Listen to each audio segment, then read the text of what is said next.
Welcome to the Fireside Breakfast Chat with Dr. Evelyn Forget. We're so excited.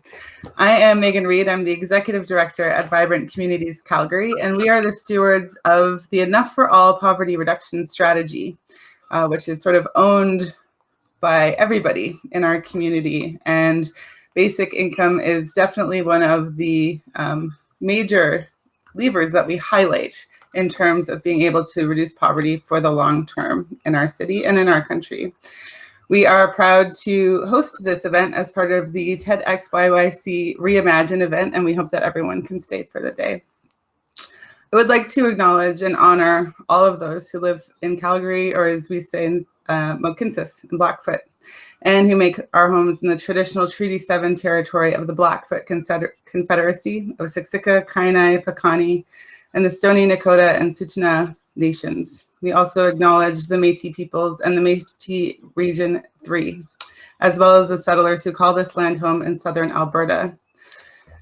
I've been finding land acknowledgements challenging, particularly, again, with more discoveries in Cowessess First Nation that were announced yesterday. And we at Vibrant Communities Calgary, and I know everyone here, are feeling that profound sadness at the magnitude of this loss and grief that many of those children would have been able to join us maybe today as an elder. And so we're missing that wisdom, and we want to hold space for that wisdom as we continue in our day and in all of our work as well. We are so honored that Dr. Evelyn Forget is joining us today to talk about basic income as part of our strategy and as part of Basic Income Alberta's strategy, if you are joining from that group here today. The discussion will be for about 45 minutes with questions and answers from the group. And I can see that most of you have also found the chat, which is amazing. You can enter your questions or comments in the chat as well, and those will be moderated. Now it's my pleasure to introduce Lee Stevens. Lee is the Policy and Research Specialist at Vibrant Communities Calgary. During her career as a social worker, Lee has worked in homeless and housing sector at organizations such as the Calgary Drop-In Center, CUPS, and Alberta Health Services. Lee champions many social causes and aimed at ending poverty and creating equal opportunities, but none more vigorously than basic income. When we sort of came into the pandemic, I think we were all just watching basic income hum in the background, and then all of a sudden we saw this opportunity I don't think any of us thought we would have for a while, and Lee really took the reins on that. So I am so excited to hand it over to Lee. Thanks, Megan, and good morning, everyone. I'm going to introduce Dr. Evelyn Forget. She's a professor of economics and community health sciences at the University of Manitoba. Her research investigates the social determinants of health, the health effects of social policy, and more specifically, and why she's here today, basic income. She is the author for Basic Income for Canadians, From the COVID-19 Emergency to Financial Security for All. She's often called upon by governments, First Nations, and international organizations to advise on poverty, inequality, health, and social outcomes. And we're so honored to have her here today. Welcome, Evelyn. Thank you, Lee. I'm delighted to be here. I'm joining you from Winnipeg, from Treaty 1 territory. Thank you. Before maybe we launch into the questions, I want to ask, how are you doing, and what has the last year and a half been like for you? Because you seem to be everywhere. I do. I feel like I'm everywhere. I think this is a really interesting time to be talking about basic income. I think the pandemic's really awakened us to a lot of the inequalities that existed before, and a lot of people are recognizing that we're not quite sure we want to go back to where we were. And the question is how we can do it better. And so, yeah, basic income is certainly having a moment. It's very exciting for us. This is a window, and we don't know how long the window is going to be open. So yeah. I think you know that, which is why, I think we try to take every opportunity to talk about basic income, whether it's lunch and learns or just showing up at a meeting and speaking about what we know and myth busting. And I see that you're kind of on the same train as that. Yeah. So we've gotten a few questions ahead of time. I'm going to start out with talking about what measures do we need to consider when deciding on the amounts of the basic income benefit. there are lots of measures of poverty. So what do we need to consider when we're talking about how much people could get? I think we have to be careful not to imagine that there's some magic number out there, and that if people are above that number, they're doing fine, and if they're below that number, they're living in poverty. Anytime we talk about social programs, we're always making political and social decisions.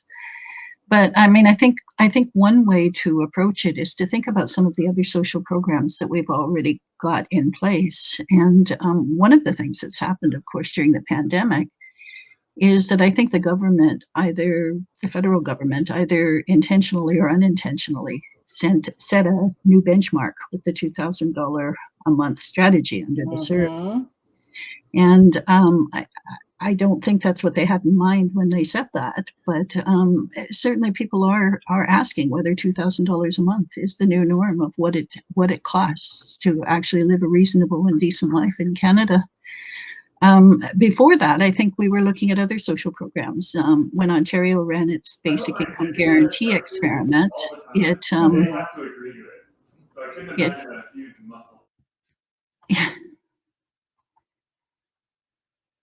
I was going to say, when Ontario ran its basic income guarantee experiment, they were looking to the amount that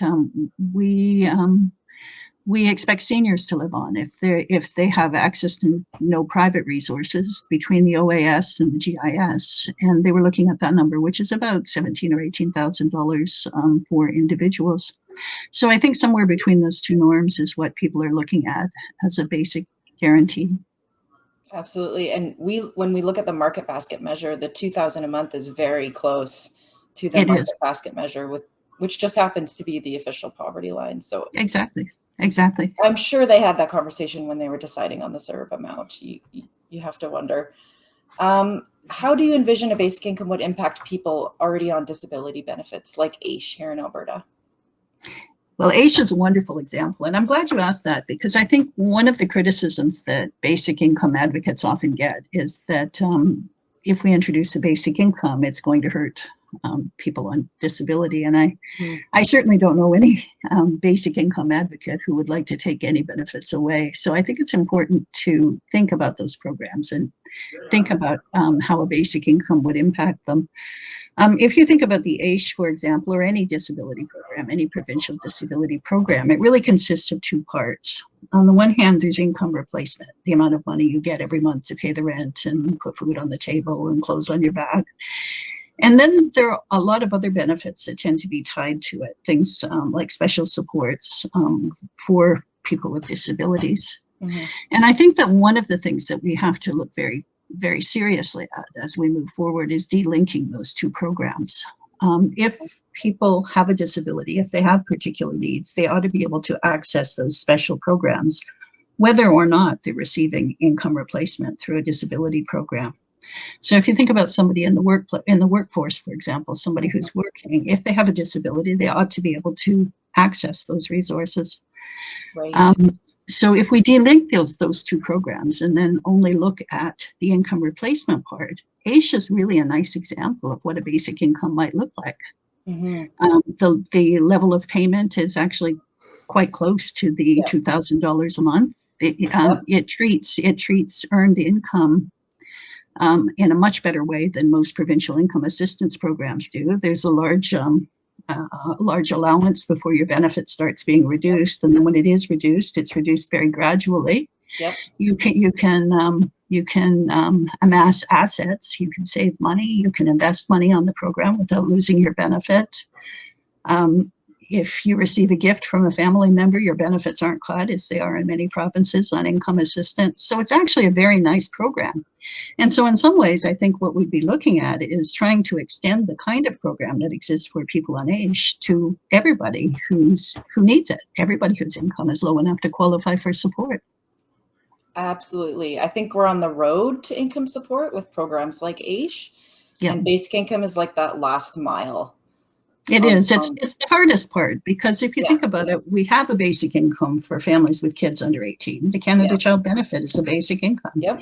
We have a basic income for people over 65 between the OAS and the GIS. We have a basic income, at least Alberta has a basic income in AISH for people with disabilities, and I think other provinces are looking at doing something similar.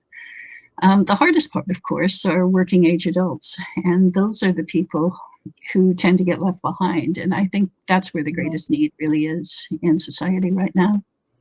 And that's where the deserving, undeserving dichotomy comes into play, right? If you're able to work, then you don't deserve. And that's just something that people have a really hard time getting over. Yeah.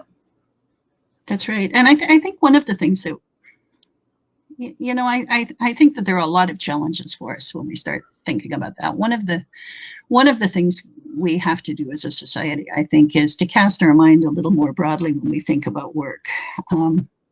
You know, work is not just working for a paycheck, working in a factory, working in the paid labor market. Work also includes all of the important things that let our society keep functioning. Things like creative activity, artists, it includes caregiving work, it includes all of those other things, volunteer work, all of the important things that make a society function, and without which a society won't function. So I think that one of the things we have to do is to ask ourselves, how important is it that we drive people into the workforce and force them to do a certain kind of thing if there's another contribution they can be making?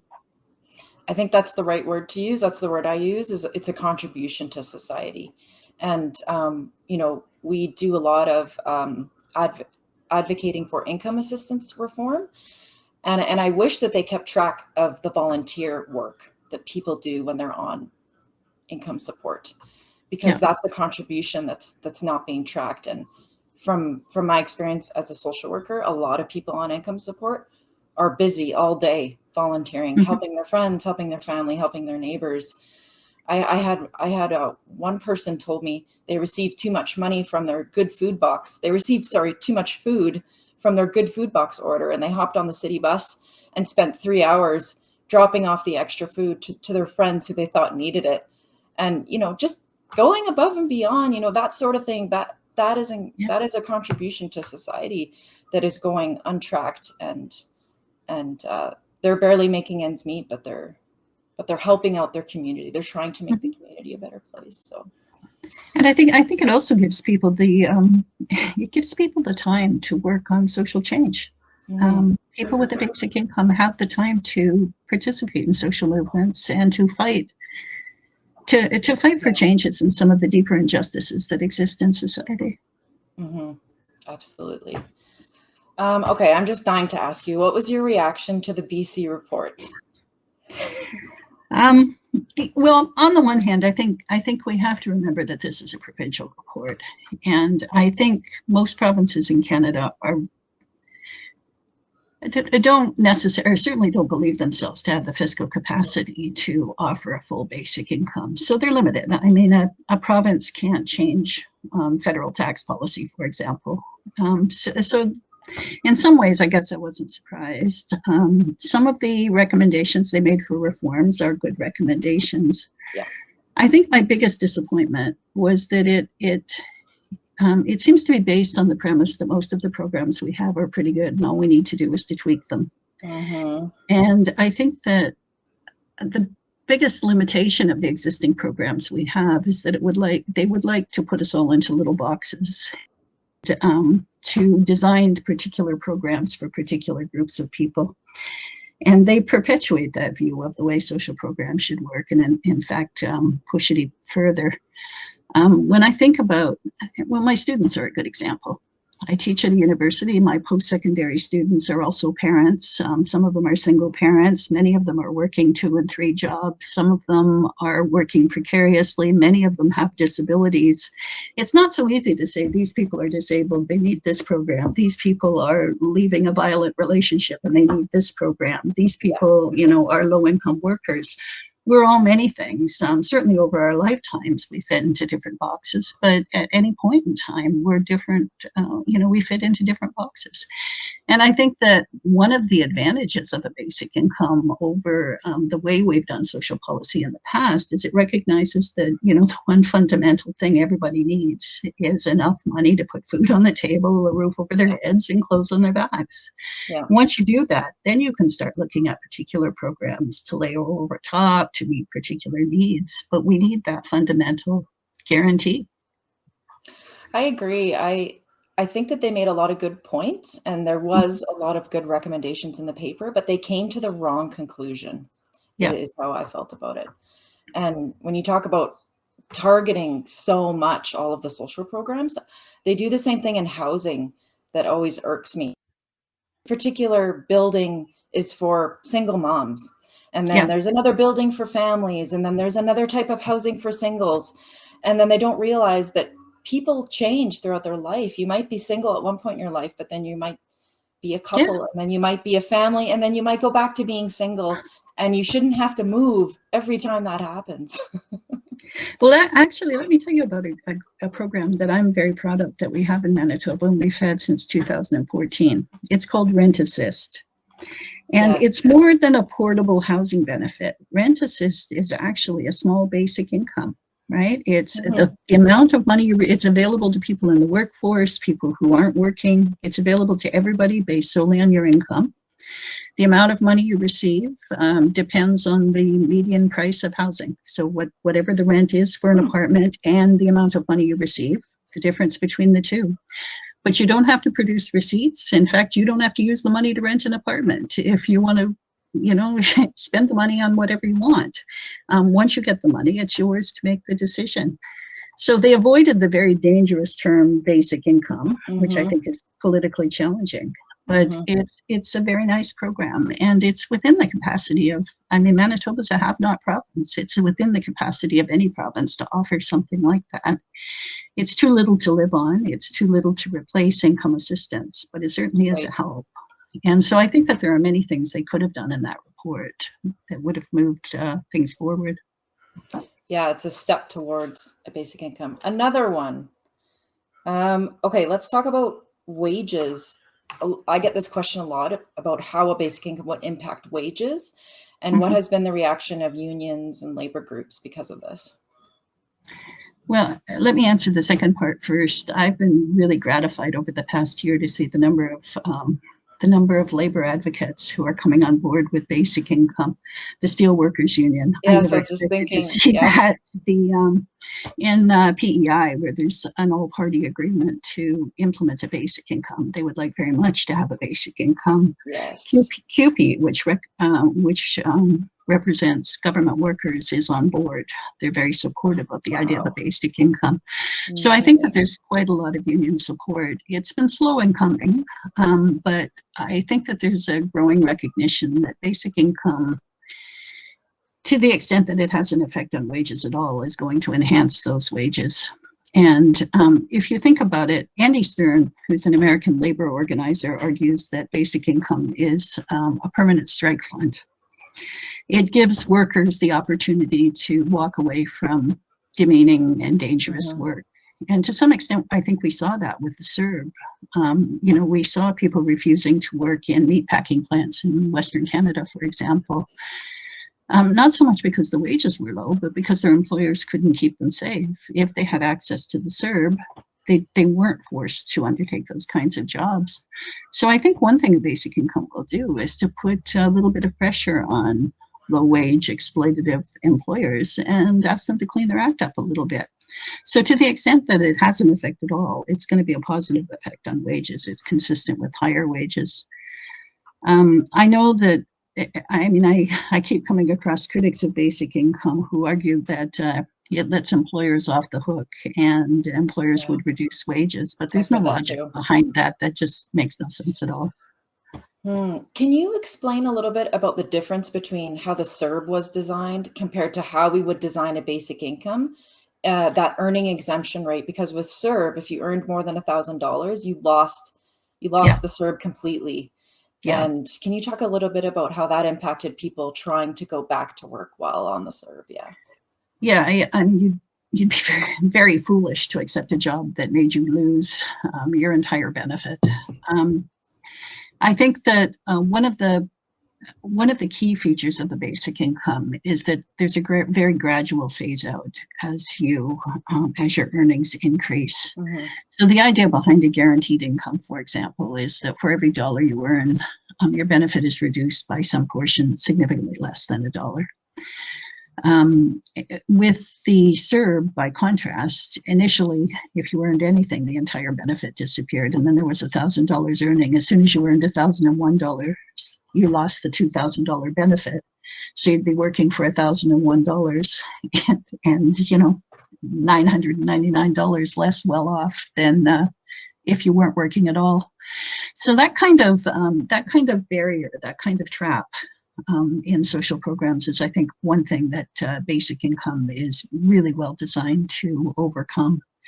And some social programs, in fact, most social programs are moving towards that kind of a gradual phase out of the program as earnings increase.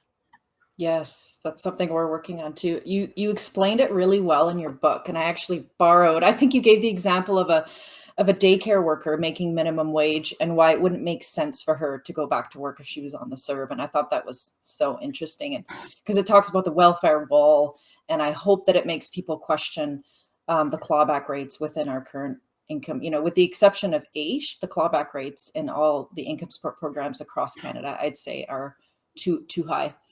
Yeah, much too high. Adjusted. Yeah, much too high. Can you talk a little bit about temporary foreign workers? I thought this was a really good question. How would a basic income, because I think a temporary foreign worker or a sponsored immigrant wouldn't qualify for income support in most provinces. So how do you envision a basic income impacting people with that kind of status, immigration status? I think a temporary, I find the temporary foreign worker program a terribly exploitive program. It is a program that imports people, takes advantage of the lack of opportunities in other countries. It imports people to do jobs that Canadians won't do at wages and under circumstances that Canadians won't accept. In principle, they're covered by labor legislation, but in practice, it's almost impossible for them to access the protections that the law puts in place. So if you're asking me whether we should extend a basic income to temporary foreign workers, I think my answer would say we should do away with the temporary foreign worker program. I think if we're going to bring people to Canada, then we should ensure that they have access to, some kind of a path towards citizenship if that's what they want. They should have access to the labor market on the same terms that Canadians have, and certainly immigrants and refugees should have access to a basic income on the same basis as other Canadians. So I mean, I think that it's not basic income is not a solution to everything. We still need to root out the inequities that exist, like the temporary foreign workers program. It's a terrible, terrible program. Yeah, I think that's a good example that a basic income is just income, and there are other dimensions of poverty and inequality that need to be addressed. Just going back to the BC report, that was the version of a basic income that was rejected. It was a straw dog basic income that replaced all other programs, which is odd and that no one's advocating for. I mean, we would all say no to a basic income such as that. So I was very disappointed that was the model they were using to reject it. Yeah, it was sort of a lazy response. They also costed a model that's not under serious consideration, I think, in Canada as well. Yeah, agreed. Can you speak to how a basic income would affect the social determinants of health? Because I think that's where your career started, and that's probably what got you going on basic income. Absolutely. I'm a health economist, and I work. My office is actually at the Health Sciences Center, which is in downtown Winnipeg. And when you're a health economist in Canada, people ask you one question. They ask it in 1,500 different ways, but they ask the same question all the time. And that is, how are we going to pay for this system? Where are we going to get the money from to keep offering healthcare? We don't have enough money. It's, you know, the demand is growing, the population's aging. How are we going to pay for it? And then you walk through the hallways of the hospital and you go into the ED and you talk to patients and you talk to providers and you look at the people who are being treated in the clinics and you talk to them about the circumstances of their lives. And you don't actually need a PhD in health services research to recognize that you know, we're using our healthcare system to treat the consequences of poverty. The circumstances within which we live are driving the health that we experience. And some of it's obvious. I mean, we saw during the pandemic how quickly infectious diseases, for example, ripped through neighborhoods that are characterized by too many people in frontline low-wage jobs and overcrowded housing. I think the mental health consequences of trying to live with poverty in a high-income country like Canada are immense. I mean, the stress that people are living under, constant stress. But even the physical circumstances, even our physical health is determined by the circumstances within which we live. So actually, yeah, my first serious exposure to basic income happened probably about 15 years ago now, when I was trying to answer that question. And I remembered this old project that took place in Manitoba called MINCOME. And MINCOME offered some Manitoba families a basic income for a period of 3 years. And I thought, well, there must be data. I wonder if they were any healthier. And so I went in search of that data. And I finally found it, but I also was able to track some of the participants in that experiment in the health database, the Medicare database. And I was able to show that families, people who received a basic income, were 8.5% less likely to be hospitalized than people living in similar kinds of families with similar incomes in similar neighborhoods who didn't have a basic income. 8.5%. And then you start you start thinking about those numbers in your head and you realize that Canada's spending, $75 billion a year or more on hospitals. And you realize that those costs are showing up in our healthcare system.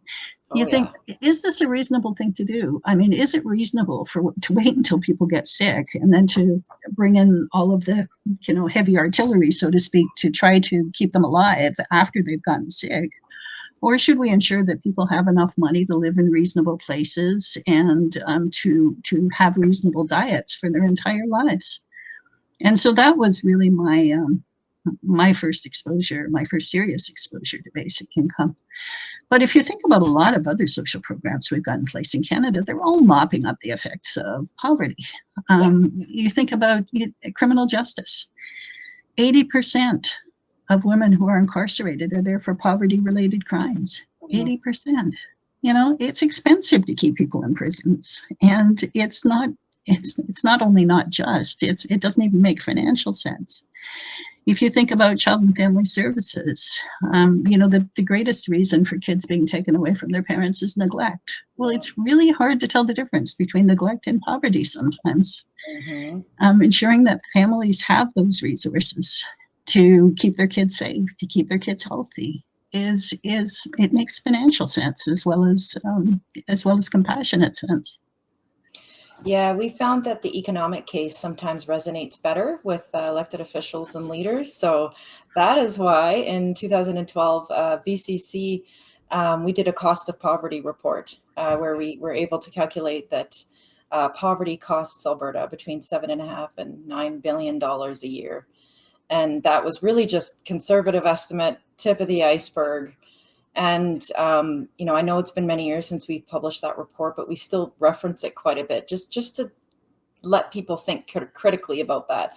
When they think a basic income is too expensive, we always bring up, so is the status quo, so is poverty. Yeah, absolutely. They're costs we can't avoid. I mean, we're going to pay for poverty one way or another. Yeah. The question is how we're going to do it. Yeah, prevention is cheaper than intervention, essentially. Okay. as part of my role at Basic Income Alberta, we've been meeting many MPs, MLAs, city councillors, just to try and have a dialogue about basic income. And we met with one minister, and he actually asked a good question. He said, if basic income is so great, how come it hasn't been implemented yet? And I had to think if that was true, because I was like, wait, Spain is exploring it. Did Finland implement it after they had their pilot? I know. I found out no. And so it did make me think, like, and I wonder if you get this question, like, why doesn't a permanent program exist? And could it happen now? I think, why doesn't it exist? I mean, I think if you think about the way bureaucracies operate, they're like these massive boats out there in the ocean, just heading in one direction. And I think it's really hard to shift course. Yeah. I think it takes a lot of courage for government to say, we are going to do something radically different.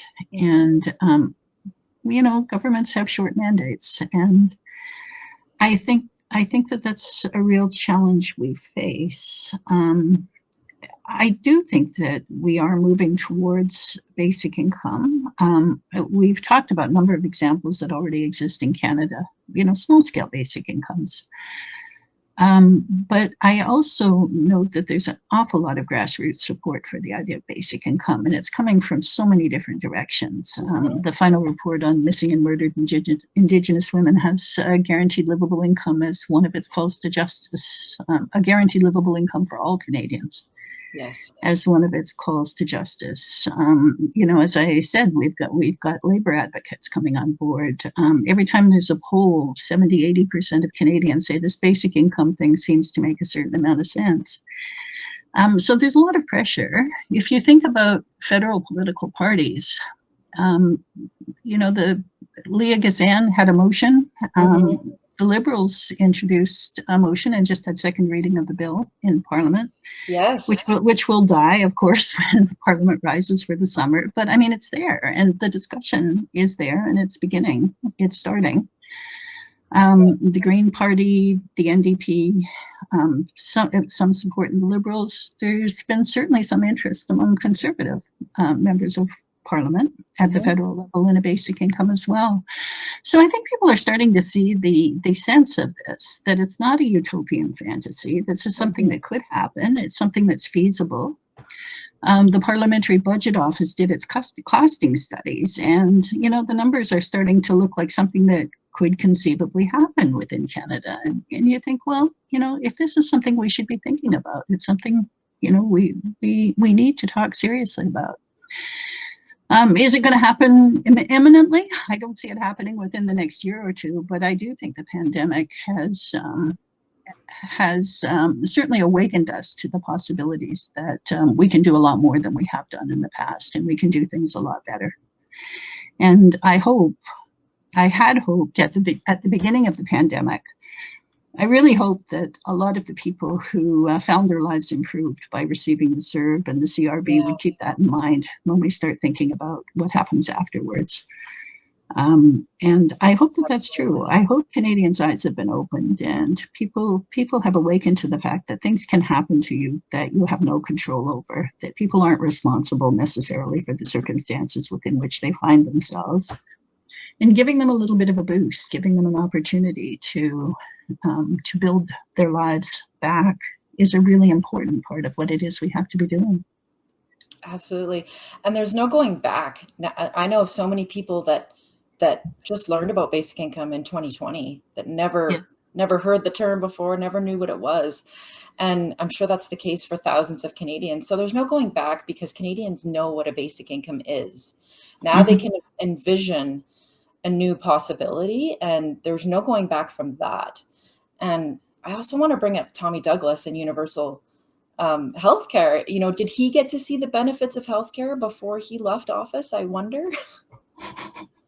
These are, major social policy changes take time to implement. No question about it. I would love to see things happen more quickly than they do, but Medicare is a really good example. And I every time I think about basic income, and every time I get disappointed because things don't seem to be moving as quickly as I'd like them to move. I do remember Medicare, and I remember how hard people had to fight to bring this in. I remember the opposition, the concerted opposition to Medicare on the part of the establishment, the threats from physicians. All the doctors were going to leave Canada. They were going to refuse to practice, and the establishment was very much opposed. The insurance industry was very much opposed, and Medicare came about. I truly believe this because of a lot of white-haired ladies like me, a lot of people sitting in church basements, and a lot of very ordinary Canadians from all walks of life, from all kinds of backgrounds, saying this is just not fair. We're just not going to put up with it anymore. And they held the feet of their representatives to the fire. I mean, I think it was ordinary people that brought about change in Medicare. It was not led from the top. It was led from the grassroots. And I think that's what's going to happen with basic income.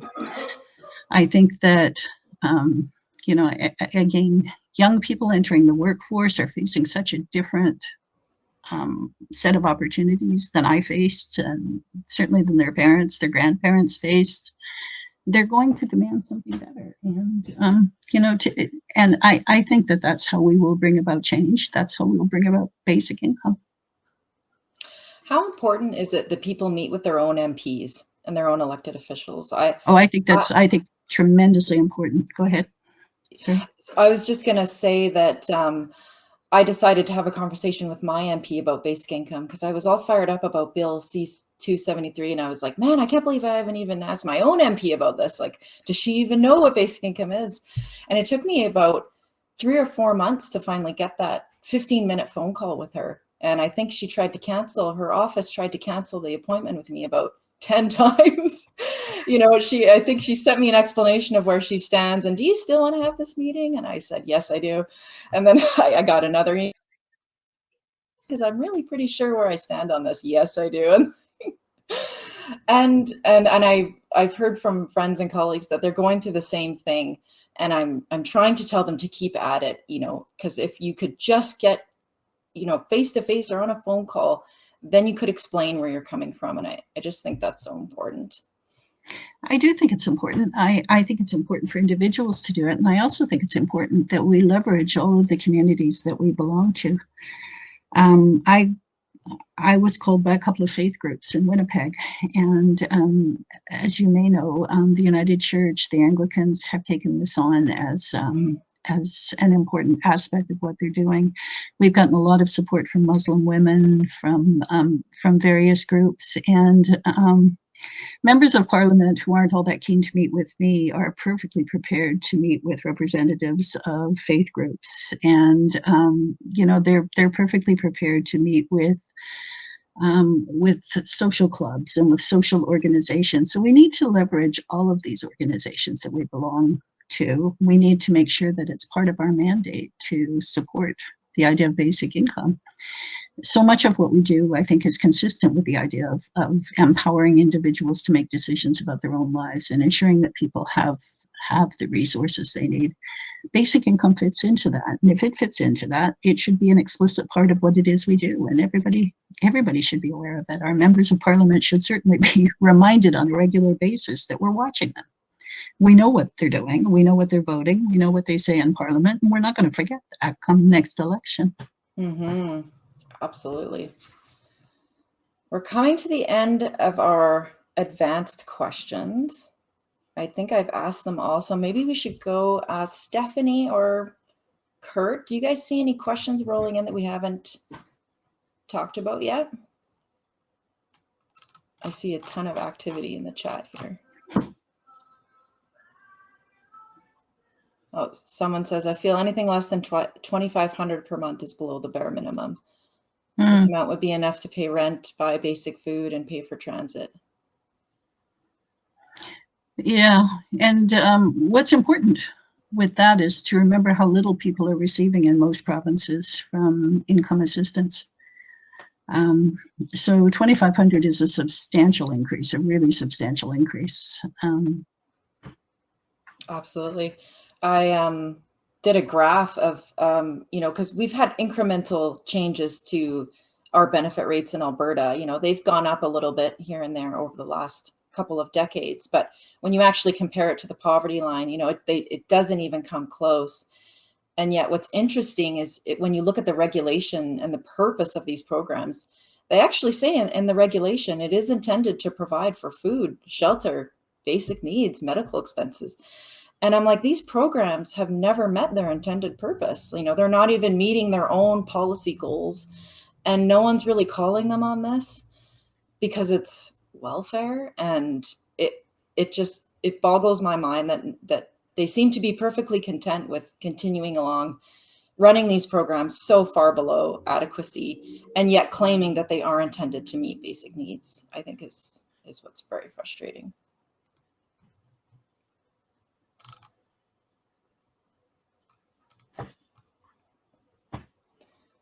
Hi, Colleen. Oh, Megan's asking me a question here. Oh, there are some questions here. Does it make sense to have different amounts of basic income in different provinces based on the cost of living in different locations? What are your thoughts on this, Evelyn? I think that's, it's undeniably true that if you're living in Vancouver and Toronto, you face housing costs that are very different from living in Moose Jaw or Winnipeg. And, if you live in Northern Canada, your costs of living are much higher than if you live in the South. At the same time, if we look at some of our most successful programs, they don't necessarily adjust those programs for local conditions. So OAS pays the same amount of money no matter where in the country you live. AISH pays the same amount of money no matter where in Alberta you live. Mm-hmm. And the way I see, I think it's certainly the case that we need to recognize differences in different parts of the country, but I can see that happening through parallel programs. So if we were to have a national basic income, for example, provinces would certainly be free to top up the amount to deal with local circumstances. Municipalities would be free to top up the amount to deal with local circumstances. So, I think that that's one way of dealing with it. The other way of dealing with it is that if it's provincial led, if the provinces design their own basic income, mm-hmm. There could certainly be some variation between provinces. One of the criticisms is that delivering a basic income through the tax system, I think that's the ideal way, is nationally through the tax system. But our tax mm-hmm. system, couple of issues, it's not responsive enough to how income changes throughout the year. And not everyone files their taxes. Like, what are your thoughts on automatic tax filing? Well, I think automatic tax filing is a really important thing because many of our benefits are delivered through the tax system. Mm-hmm. But I think that that's another thing we learned during the pandemic. The CERB was based to a very large extent on self-reports of income. So It was a very simple, user-friendly approach. An online, easy to access system. If you didn't have access to internet, there were people to help you through the process. You could simply report your income every month and receive a basic income based on self-reports. Reconciliation, to ensure that the amount you reported is actually valid, could happen once or twice a year rather than every month as it happens under current income assistance. And that has certain benefits. If you did that, that has certain benefits. One of the difficulties with income assistance for people who work, sometimes people work part-time, they get very variable income. And so every month, the amount of money they receive from provincial income assistance will vary as well. And so that just increases the volatility of what it is they're living with. To have a guarantee for 2 or 3 months, to be able to report your income and to know exactly how much you receive would allow people to make plans going forward. And ultimately, if it turns out that you received an overpayment, we don't have to treat it as a debt the way we do under current welfare programs, for example. It can simply adjust the amount going forward to reconcile. So I think that we've learned a lot, quite unintentionally, I think, with the CERB. We've learned a lot about how we can have a responsive system. We certainly can't base income assistance. We certainly can't base a basic income that replaces income assistance on last year's tax returns. It has to be responsive to what's happening in people's lives. But now we know we can do that. That's so interesting. I would love to see a report from the CRA as to how this actually panned out? Because you hear lots of rumors, of people defrauding it and reporting incorrect income. So I'd like to know, did that really pan out? Well, I'm sure that there are inconsistencies and errors at the end of the year, which would sort out. But as I said, those differences can be taken into account going forward. It's easy enough to fix those kinds of things. Mm-hmm. And I think that in my experience, people with low incomes tend to be tremendously honest in their reports, because the consequences of not being honest for them are profound. Yeah. There's a little statistic that I love to use, and people never believe it, but it's obviously true. And that is that the Canadian government loses more through tax fraud every year than the cost of delivering all of the income support programs offered by the provinces. We lose more in tax fraud than the entire cost of delivering income assistance. Really? Every year. So, the people who are involved in tax fraud are not, for the most part, minimum wage earners.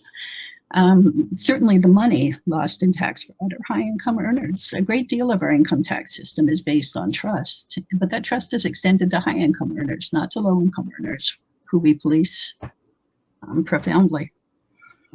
And the policing isn't based on any logic. Nope. It's an opinion. It's just a belief. Yeah. Yep. It's just a belief that if you're living in poverty, there must be something wrong with you. Yeah. You must be somebody who needs to be surveilled.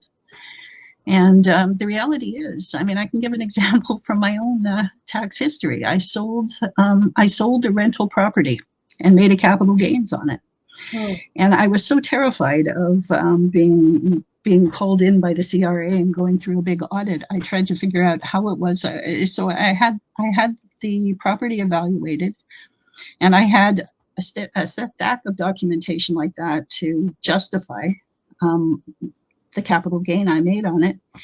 And I filled out my income tax, and there's one little line on the income tax. It says, state the capital gain you earned. They trusted me absolutely to state it. No one ever asked to see any of the evidence I'd amassed.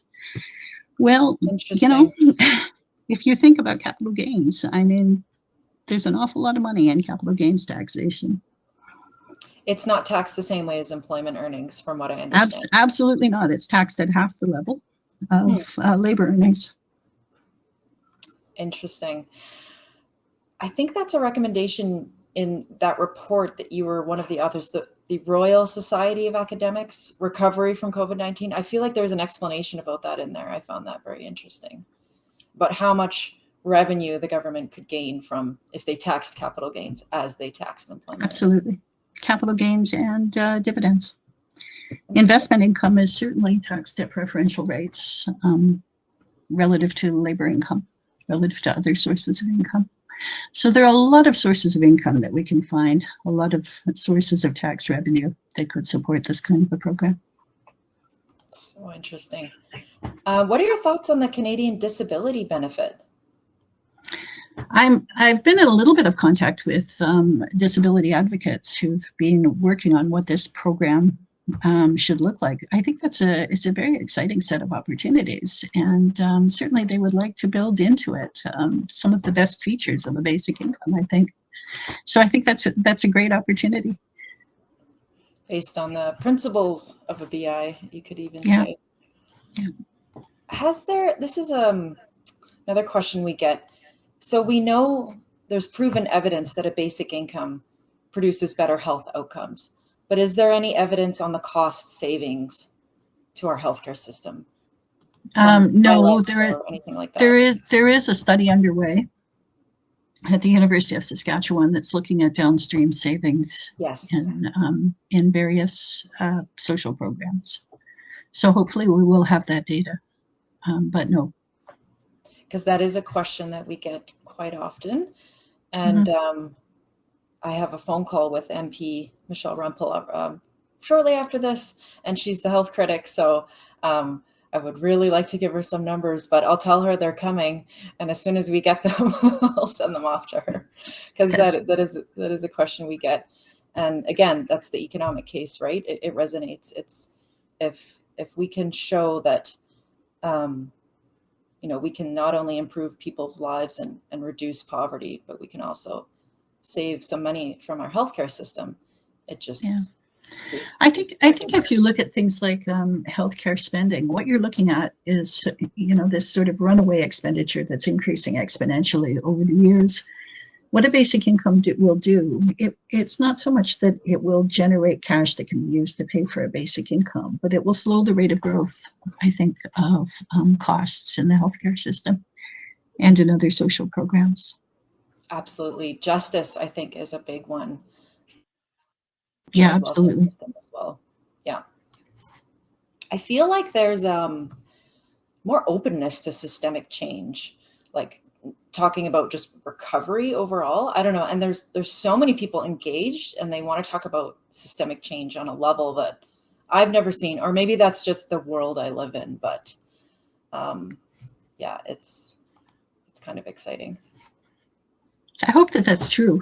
I hope people remember when everything opens up and we go back to something resembling our normal lives. I hope people remember what we learned during this hiatus, during this opportunity. A crisis is a terrible thing to waste, is what I've heard. Okay, here's another good question about inflation, because I've heard this a couple of times. People are worried about rising inflation because of a basic income. Yeah. I don't think a basic income will cause inflation. We're not increasing the amount of money in circulation. It is really a redistribution. Really, to a large extent, what we're doing is we're taking money that we already spend to transfer cash to people with low incomes, and we're trying to spend it better. And if you're spending the same amount of money, there's no more money in circulation. Now, that doesn't mean no prices will ever increase. I mean, if you look at a particular low-income neighborhood and suddenly people have more money to spend, local businesses are going to benefit. People are going to be buying things. Mm-hmm. So some local prices might increase, but I think we're not going to end up with runaway inflation because we're not borrowing money to do this. We can do this within the capacity of the existing system. Is that what we're seeing with the CERB? Because I've heard that the CERB is to blame for rising food prices and lumber and a few No, I mean, all those prices are going up, but they're going up because of all kinds of different things. They're going up because of, backlogs in the supply chains and interruptions in the supply chains, and, food is not being delivered to the same extent that it was before. I mean, there are all kinds of things that are happening internationally. It's not because a few people have a few more dollars to spend. And in fact, most of the people who received the CERB would have had an income in any case. So, no, I don't think the CERB is driving those prices at all. Thanks for explaining that. Okay, let's talk about the Liberals as we end. They passed several basic income resolutions at their convention, and I've heard that they've done this in the past, but this time it's different. I think if we have it wasn't mentioned in the throne speech, but what's there's certainly a few Liberals that are very interested in basic income, but what are your thoughts? What are the chances of the Liberals actually taking this on? I think that there are a lot of Liberals who are interested in this, as I think there are members in all parties who are interested in the idea of basic income. I don't know. Do I expect to see it in the next, here's a good question. Can we expect to see this as an election issue? If there's an election come the fall, will this be an election issue? The NDP believes it will be. At least some members of the NDP believe it will be. I don't know. I think that that's something to watch going forward. I do know that the Premier of PEI has had a conversation with Trudeau about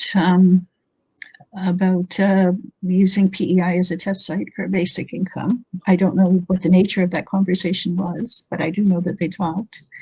I do know that there's a lot of interest in Newfoundland in Yes.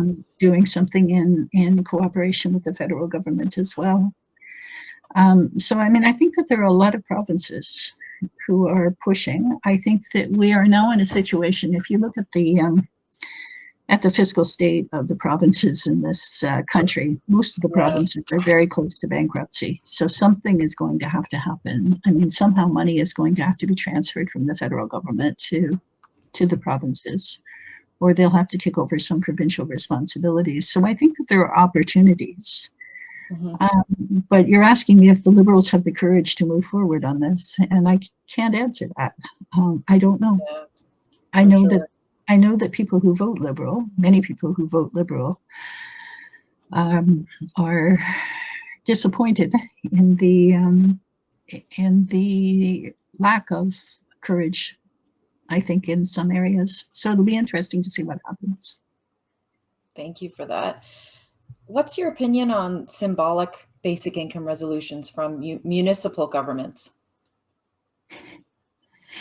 You know what? I take support wherever it comes, and I think one of the interesting things that's happened over the past year is that virtually every major city in the U.S. is running a basic income pilot. These are not likely to be permanent. These can't be permanent policy changes because in almost all cases they're being funded by foundations. It's temporary money. And they're very, very small pilots. So, you'll choose 200 single mothers, or you'll do this for a particular neighborhood of a city. But they're all running pilots. And they're doing that, I think, at least in part, because they're trying to change attitudes. They're trying to change attitudes of the public, and they're trying to light a fire under state governments and under the federal government.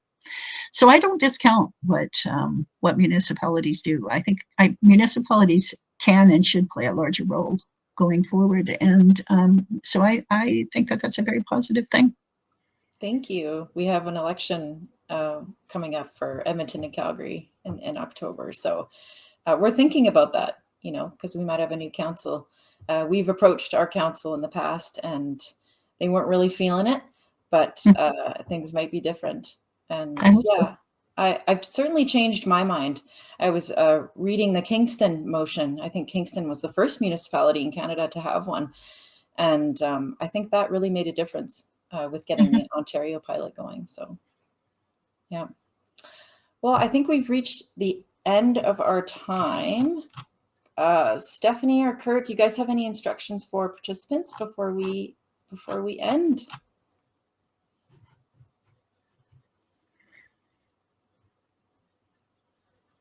Well, I'm not hearing anything. Thank you so much, Evelyn. It was such a pleasure to talk to you. And then Stephanie says participants can join the other sessions after this, after you take a break, of course, and replenish your coffee. We look forward to your TED Talk, Evelyn. Thank you so much. Thank you very much, Lee, and thanks everyone for getting up so early and listening.